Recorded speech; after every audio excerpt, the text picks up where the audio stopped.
السلام عليكم ورحمة الله وبركاته. أهلا بكم حبايبي طلاب أولى إعدادي، ومعكم مس رندا حسن. النهاردة إن شاء الله نحل مع بعض امتحان العلوم لمحافظة الدقهلية زي ما طلبتوا مني في الكومنتس. طبعا الامتحان ده امتحان جميل جدا ودسم فيه أسئلة حلوة قوي قوي، فتابعونا لحد ما نحل الامتحان كله وإن شاء الله تستفيدوا. يلا بينا. السؤال الأول: اكتب المصطلح العلمي الدال على كل عبارة من العبارات التالية. النسبة بين كتلة مادة وحجمها. الكتلة والحجم ده يفكركم بقانون الايه؟ الكثافة. يبقى اذا الكثافة ممكن تعرفها هي النسبة بين كتلة مادة وحجمها. تعريف التاني هي كتلة وحدة الحجوم اللي هي 1 سنتيمتر مكعب من المادة. 2. جزيء مركب يتكون من ارتباط 3 ذرات هيدروجين مع ذرة نيتروجين، يعني NH3. يا ترى الجزيء ده اسمه ايه؟ جزيء النشادر. 3. الفرق بين طاقتي المستوى M والمستوى K. أي فرق ما بين مستويين هو الكم أو الكوانتم. الكم والكوانتم. كم أو الكوانتم. طيب حد هيقول لي يا مس، طب أنا عندي K L M N، دول الفرق ما بين ال K وال M في مستوى طاقة L. هل هنا 2 كم أو 2 كوانتم؟ لا، الكم أو الكوانتم لا يتضاعف ولا يتجزأ، وده هتعرفوه إن شاء الله في منهج ثانوي. يبقى إذن الفرق ما بين طاقتي أي مستويين هو يعتبر الكم أو الكوانتم. 4 خلاص، 3 حليناها. تيارات يصعد فيها الهواء الساخن لأعلى ويهبط الهواء البارد لأسفل، ده انتقال الحرارة بالحمل. انتقال الحرارة بالحمل، لأن خلال انتقال الحرارة بالحمل يصعد تيارات الهواء الساخن لأعلى ويهبط الهواء البارد لأسفل. 5. عالم اتخذ من النوع أساسا لبناء نظام التصنيف الطبيعي. العالم كارلوس لينيوس هو اللي قسم أو صنف الكائنات الحية حسب النوع. 6. قدرة بعض أعضاء وأنسجة الجسم على أداء وظائف معينة، ده طبعا التكيف. وصلنا مع بعض للسؤال ب. اذكر مثالا واحدا لكل من نباتات أكلة الحشرات اللي هي النباتات المفترسة. ممكن نقول إيه؟ الديونيا، الدروسيرة أو حمول الماء. طبعا نباتات الديونيا أو الدروسيرة أو حمول الماء تعتبر من النباتات ذاتية التغذية، يعني تقدر تصنع المواد الكربوهيدراتية، لكن مشكلتها إن هي ما بتقدرش تمتص المواد النيتروجينية من التربة، ولذلك لا تستطيع تصنيع البروتينات، فتتحور أجزاء منها إلى مصائد لاقتناص. اقتناص يعني إيه؟ يعني اصطياد الفرائس. فتتم اصطياد حشرة مثلا، بعد كده تقوم بهضمها وأخذ المواد البروتينية منها. 2. حشرة تقوم بالمماتنة. ممكن نقول حشرة العود أو الحشرة الورقية، الاتنين صح. اكتب مثلا الحشرة الورقية أو حشرة العود. حيوان ثدي يقوم بالخمول الصيفي. اليربوع. طبعا الأمثلة اللي عندنا بالخمول الصيفي عندي بعض أنواع الحشرات، وعندي القوقع الصحراوي، وعندي اليربوع. مين فيهم الحيوان ثدي؟ يعني إيه حيوان ثدي؟ يعني حيوان بيلد ويرضع أولاده. مين في دول؟ هل اليربوع ولا القوقع الصحراوي ولا الحشرات؟ طبعا اليربوع. يعتبر اليربوع أيضا من القوارض. لو قال لي علل ليه اليربوع من القوارض؟ لأنه يمتلك زوج واحد من القواطع الحادة في كل فك. 4. مصدر دائم للطاقة. مصدر دائم للطاقة طبعا الشمس. السؤال ج. أجب عما يلي. اختر. تم وضع جسمين X و Y على طرفي ميزان بسيط كما بالشكل المقابل والذي يتضح منه أن الجسمين لهما نفس. أبص على الشكل، الجسمين طبعا لهما نفس الكتلة، بس هل لهم نفس الحجم؟ لا. طب تعالوا نشوف مع بعض الاختيارات. هل كتلة وحجم؟ كتلة تمام، لكن الحجم طبعا مختلف. كتلة وكثافة؟ لا طبعا. الكتلة ومن مادتين مختلفتين، أيوة هي دي كتلة ومن مادتين مختلفتين، لأن الكتلتين هم زي بعض ولكن واحد فيهم حجمه أكبر من التاني، فطبعا ما ينفعش كل يوم نفس الكثافة، ولكن هما من مادتين مختلفتين. فاكرين واحنا بنشرح درس الكثافة كنا قلنا جملة مهمة أوي، كنا بنقول إيه؟ الكتل المتساوية من المواد المختلفة لها أحجام مختلفة، علل لاختلاف الكثافة. رقم 2، قارن بين السنجاب والأرنب من حيث التصنيف وعدد القواطع في كل فك. السنجاب طبعا يعتبر من الثدييات ذات أسنان، ويعتبر من القوارض، سنجاب فأر يربوع قوارض، وتمتلك زوج واحد من القواطع الحادة في كل فك. أما الأرنب أيضا من الثدييات ذات الأسنان، من الأرنبيات لأنه يمتلك زوجين من القواطع الحادة في الفك العلوي وزوج واحد في الفك السفلي. وصلنا مع بعض للسؤال الثاني، علل تحور أطراف الثدييات لكي تتلائم مع البيئة التي تعيش فيها. فنجد أن الثدييات أطرافها تتركب من نفس العظام، ولكن تتحور بحسب الطبيعة التي يعيش فيها.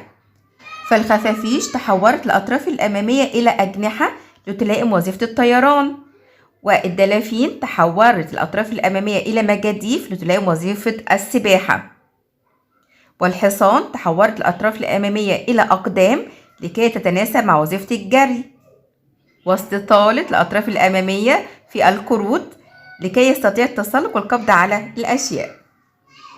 2، الطحالب من النباتات البسيطة لأن ليس لها جذر أو ساق أو أوراق.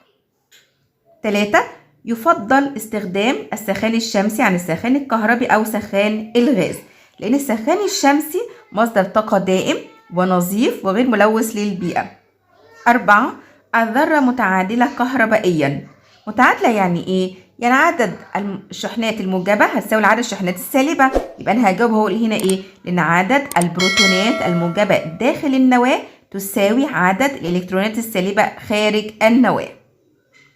5، تختلف خواص جزيئات المواد عن بعضها لاختلاف تركيب الجزيئات في نوع وعدد الذرات وطريقة الترابط فيما بينها. وصلنا مع بعض لسؤال أكمل العبارات التالية. نسبة عدد العناصر بين جزيء الماء وجزيء النشادر. تعالى نحسبها كده. المية H2O كم عنصر؟ عنصرين. طيب النشادر NH3 كم عنصر؟ عنصرين. خلي بالكم احنا بنتكلم على عناصر مش ذرات، هنا عنصرين وهنا عنصرين، يبقى ممكن نقول 2/2 أو 1/1، الاتنين صح. الثمرة الموجودة فوق غصن الشجرة تختزن طاقة إيه؟ طاقة وضع كمصدر للطاقة عندما يتناولها الإنسان. إذا قلت القوة للنصف وزادت الإزاحة للضعف فإن الشغل يظل ثابت. طب ليه يا مس؟ تعالوا نشوف مع بعض. طبعا يظل كما هو. ليه؟ لأن عندي الشغل بيساوي قوة في إزاحة. لو القوة دي قلت للنص يعني أصبح نص قاف، والإزاحة زادت للضعف يعني أصبح 2 ف، يبقى الاتنين هطير مع الاتنين، يبقى برضو الشغل بيساوي قوة في إزاحة، عشان كده هتظل الشغل كما هو. 4، نفحص الكائنات الحية الدقيقة بواسطة يا إما نقول المجهر أو الميكروسكوب البسيط. طبعا كائنات دقيقة زي إيه؟ أميبا، يوجلينا، براميسيوم. من أمثلة الطيور التي تلجأ للهجرة طائر السمان. طب أنا هسألكم سؤال وجابهولي في الكومنت وأنا هرد عليكم. علل تلجأ بعض الطيور إلى الهجرة. رقم ج، ادرس الشكل المقابل الذي يمثل نموذج لذرة أكسجين. طب تعالوا نبص مع بعض كده. الأكسجين طبعا O816، عندي 8 بروتونات و8 نيوترون. تمام. مستوى الطاقة الأول يحتوي على 2 إلكترون، بس أخد بالي بقى مستوى الطاقة الثاني 5 إلكترون، وانتقل إلكترون من مستوى الطاقة الثاني لمستوى الطاقة الثالث. يبقى الذرة دي مستقرة ولا مثارة؟ طبعا ذرة مثارة. ليه؟ لأنها اكتسبت كما من الطاقة فانتقل الإلكترون لمستوى طاقة أعلى. تعالوا نشوف أول سؤال. هل هذه الذرة في حالتها العادية أم المثارة؟ طبعا ذرة مثارة. مع بيان السبب، لأن الإلكترون اكتسب كم من الطاقة فانتقل إلى مستوى طاقة أعلى. ما العدد الذري والعدد الكتلي لتلك الذرة؟ طبعا العدد الذري عندي كام؟ 8. طيب والعدد الكتلي 16. لو أنا مش عارفة إن الأكسجين O8 16 من البداية، طبعا ممكن أجيبها من النواة. العدد الكتلي مجموع أعداد البروتونات والنيوترونات، يبقى 8 زائد 8 16.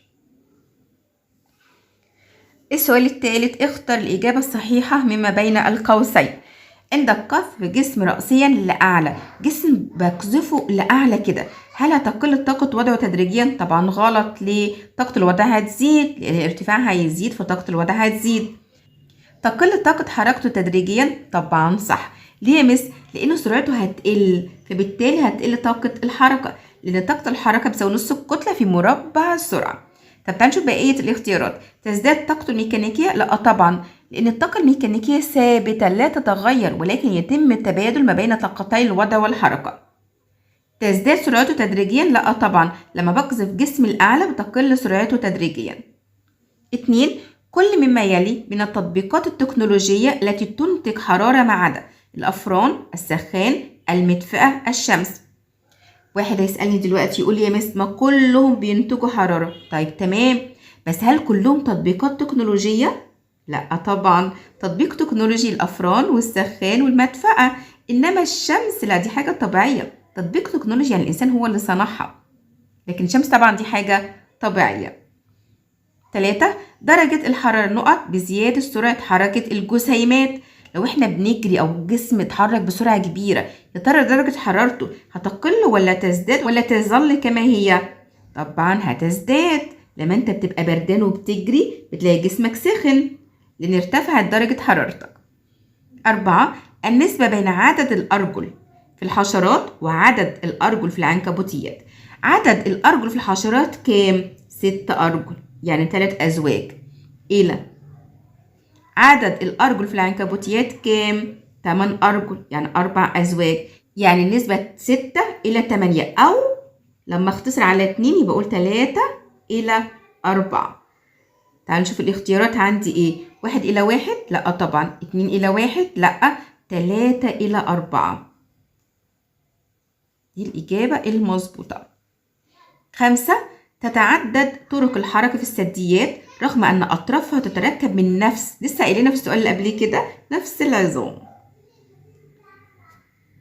6. جميع الذرات الآتية تشترك في التفاعلات الكيميائية في الظروف العادية ما عدا ذرة، يعني كلهم نشطين كيميائيا ما عدا ذرة واحدة. طبعا الذرة دي هتكون غاز خامل. تعالوا نشوف كده، كلور، كربون، أكسجين، نيون. طبعا هي النيون. ولو أنا مش عارفاها هوزع الإلكترونات. الكلور عندي هنا هتوزع كام؟ 2 8 7 نشط كيميائيا. الكربون هيبقى كام؟ 2 4 نشط. الأكسجين 2 6 نشط. طب النيون 2 8، يبقى طبعا غاز خامل. السؤال رقم ب، ما النتائج المترتبة على فقد إلكترون مثار كما من الطاقة؟ ينتقل إلى مستوى طاقة أقل وتصبح الذرة مستقرة. تزايد الأنواع المعروفة من الكائنات الحية أدى إلى نشأة علم تصنيف الكائنات الحية حسب النوع لسهولة دراستها. وصلنا مع بعض لسؤال ج، احسب مقدار الشغل الذي يبذله عامل بناء لرفع شكارة أسمنت كتلتها 50 كيلوغرام إلى ارتفاع 20 متر، وإذا سقطت الشكارة فما سرعتها لحظة اصطدامها بسطح الأرض، علما بأن عجلة الجاذبية الأرضية 10 متر على الثانية تربيع. طبعا هنا عايز حاجتين، عايز مقدار الشغل اللي هيبذله العامل عشان يرفع الشكارة، دي أول حاجة. تاني حاجة عايز سرعة الشكارة لحظة اصطدامها بسطح الأرض. زي ما انتم شايفين كده أنا لخصت المسألة. الكتلة عبارة عن 50 كيلو جرام والارتفاع 20 متر، عايز الشغل اللي هيبذله العامل عشان يرفع الشكارة دي على ارتفاع 20 متر وكتلتها كام؟ 50 كيلو جرام. طب الشغل المبذول ده هو عبارة عن ايه؟ عبارة عن طاقة الوضع. يبقى إذا طاقة الوضع بتساوي الوزن في الارتفاع، صح؟ طب هل عندي وزن؟ لا، بس عندي عجلة جاذبية أرضية. يبقى في الأول خالص هجيب طبعا الوزن. يبقى الوزن هيساوي الكتلة في عجلة الجاذبية الأرضية.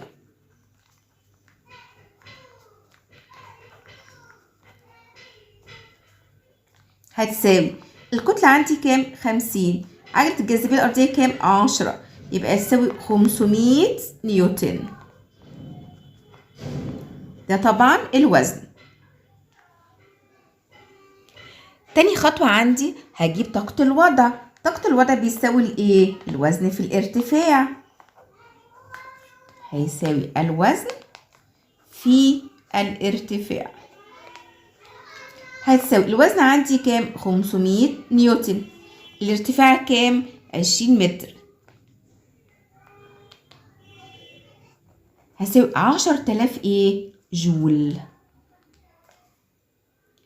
طيب الشغل اللي بيبذله العامل عشان يرفع الشكارة لفوق هي طاقة الوضع. يبقى إذا الشغل المبذول هيساوي طاقة الوضع. هيساوي طاقة الوضع. هيساوي كام؟ 10,000 جول. وعند أقصى ارتفاع طاقة الوضع هتساوي الطاقة الميكانيكية. طب عند سطح الأرض مين اللي هيساوي الطاقة الميكانيكية؟ طاقة الحركة. يبقى عند سطح الأرض طاقة الحركة هتساوي هي الطاقة الميكانيكية هتساوي كام؟ هتساوي 10,000 جول.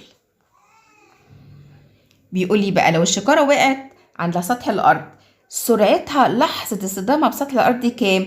تعالى هنجيبها من طاقة الحركة. طاقة الحركة بتساوي نص الكتلة في مربع السرعة. وهعمل المثلث. طاقة الحركة تساوي نص الكتلة في مربع السرعة. يبقى إذا مربع السرعة عندي هتساوي إيه؟ هتساوي طاقة الحركة على نص الكتلة.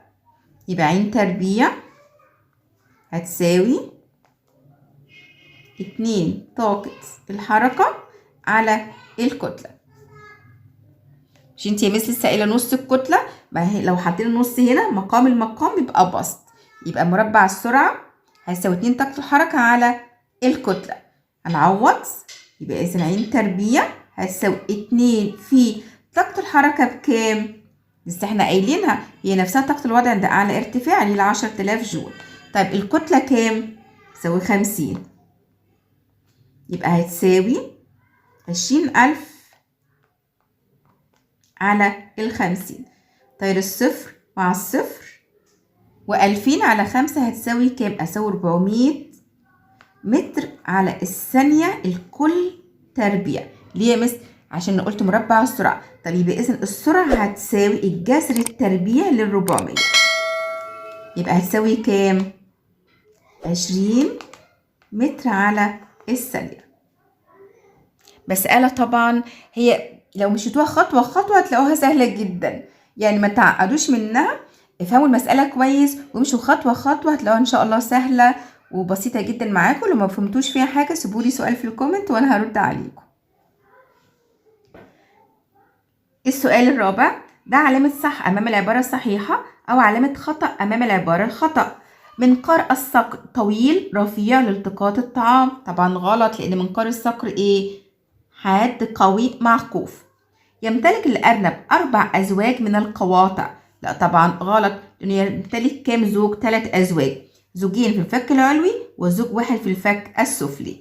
جميع التطبيقات التكنولوجية لتحولات الطاقة تنال تقدير العلماء. طبعا غلط لأن بعض التطبيقات التكنولوجية ملوثة للبيئة. 4 عدد مستويات الطاقة في أكبر الذرات المعروفة 7 مستويات. طبعا صح. K L M N O P Q. الماء له حجم ثابت وشكل غير ثابت. طبعا صح لأنه من السوائل. 6 يعتبر الكالسيوم من العناصر النشطة جدا كيميائيا. طبعا غلط، الصوديوم والبوتاسيوم. اكتبوا لي في الكومنت رمز الصوديوم ورمز البوتاسيوم. رقم ب، استخرج الكلمة أو العبارة غير المناسبة. محاليل الأحماض، محلول السكر في الماء، محلول ملح الطعام، محاليل القلويات. طبعا محلول السكر في الماء، لأن الباقي مواد جيدة توصيل الكهرباء، سواء محاليل الأحماض أو محاليل الأملاح أو القلويات، دول محاليل جيدة توصيل الكهرباء. أما محلول السكر في الماء فطبعا محلول رديء توصيل الكهرباء، هو ومحلول كلوريد الهيدروجين في البنزين. المغنيسيوم، الزئبق، الكلور، الحديد، الهيليوم. برافو عليكم، الهيليوم، لأن الباقي عناصر نشطة كيميائيا. أما الهيليوم طبعا غاز خامل ولا يشترك في التفاعلات الكيميائية. طاقة الوضع، طاقة الحركة، الشغل، القوة. طبعا القوة. ليه يا مس؟ لأن الباقي كلهم وحدة قياسهم الجول، أي طاقة أو شغل جول، إنما القوة وحدة قياسها نيوتن. النخيل، الفجير، الصراخص، كزبرة البئر. برافو عليكم، النخيل. ليه يا مس؟ لأن دول يعتبروا نباتات، الباقي نباتات تتكاثر بالجراثيم، اللي هي تعتبر الصراخص، مثال الفجير وكزبرة البئر. أخيرا وصلنا مع بعض لآخر سؤال، والامتحان ده فعلا امتحان دسم وأسئلته جميلة، يا رب تكونوا مستفيدين معايا. يلا بينا. الشكل المقابل يمثل تركيب مكونات نواة ذرة عنصر الليثيوم. أجب عما يلي. طبعا الليثيوم عندي Li3 7. وضح توزيع الإلكتروني لهذه الذرة. هو عامل لي النواة فيها 3 بروتونات و4 نيترون، مجموعهم هو العدد الكتلي اللي هو 7 ده. طب تعالى نكمل مع بعض. طبعا هنا عدد الذري كام؟ 3. عرفت ازاي يا مس؟ عشان عنده 3 بروتونات، يبقى اذا الكي هيتشبع ب2 الكترون، والال هيفضل له الكترون 1. مع عدد الالكترونات مستوى الطاقة الأخير الكترون 1 اللي هو ال. ما الرمز الكيميائي للعنصر؟ Li، موضحا عليه العدد الذري والعدد الكتلي. طب هعرف العدد الذري والعدد الكتلي ازاي؟ العدد الذري اللي هو عدد البروتونات الموجبة داخل النواة 3. طب العدد الكتلي هعرفه ازاي؟ مجموع أعداد البروتونات والنيترونات داخل النواة. هل هذا العنصر نشط كيميائيا ولماذا؟ طبعا نشط. ليه يا مس؟ لأن مستوى الطاقة الخارجي اللي هو ال غير مشبع بالإلكترونات، فيشترك في التفاعلات الكيميائية. احنا كده الحمد لله خلصنا امتحان محافظة الدقهلية، وكان امتحان جميل جدا. انتوا طبعا كنتوا طالبين مني ان انا احله معاكم. لو ليكوا اي سؤال سيبولي في كومنت، لو عايزين اي محافظة احلها معاكم سيبوها لي في كومنت برضو. شاكرة ليكم جدا جدا. كانت معكم مس رندا حسن، مع السلامة.